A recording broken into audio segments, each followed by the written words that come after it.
బ్రేక్ఫాస్ట్కి పూరి ఉండి అందులోకి క్యాబేజీతో చేసిన కర్రీ ఉంటే మీరు ఎంతమంది తింటారో అంతమంది తింటారు. నేనైతే కూర అంటూ ఉంటే చాలు, వెజ్లోనండో ఏదైనా తినేస్తాను. ఇదైతే నేను చేసిన చపాతీయే, కానీ కూర మాత్రం మా ఎదురుగుండా వాళ్ళు ఇచ్చింది. ఒక కర్రీ అయితే నేనే చేశాను. అందులో నేను చేసిన కర్రీ అంటే గెస్ట్ చేయండి కుదిరితే. వారానికి ఒకసారైనా పన్నీర్ వండుకోకపోతే ఏదో వెల్తిగా ఉంటుంది. నాకైతే పన్నీర్ తినడం అంత ముఖ్యమో, వండడం కూడా అంత ముఖ్యం అండి.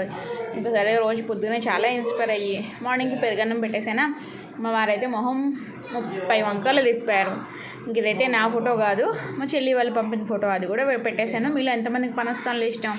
నేనైతే మొన్న బ్రెడ్ పిజ్జా కూడా ట్రై చేశాను. సమ్మర్ కదా, నేను చెప్పాను కదా మా ఇంట్లో వాళ్ళు చాలా మటుకు ఐటమ్స్ తినరు. అలాగే నేను తినడం మానేలేక తినేస్తూ ఉంటానన్నమాట. ఇదైతే ఈ పాప్సికల్స్ అయితే మేము ఇంట్లోనే చేసాం. ఈ సమ్మర్ అంతా మేమైతే ఇదే పనిలో ఉన్నామండి. పాప్సికల్స్ మా వారేలేండి.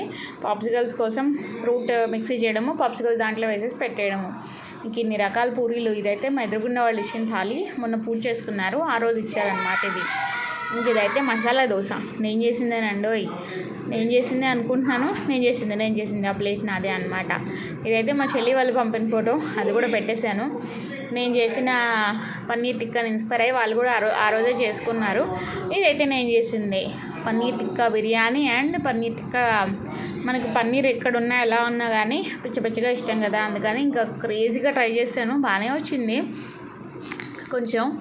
సో బిర్యానీతో పాటు బిర్యానీ కాకుండా ఇంకెలాగైనా తినేయడమే కదా జీవితాశయం. వీళ్ళు ఎంతమంది ఫుడ్ కోసమే బతికే వాళ్ళు ఉన్నారు నాలాగా.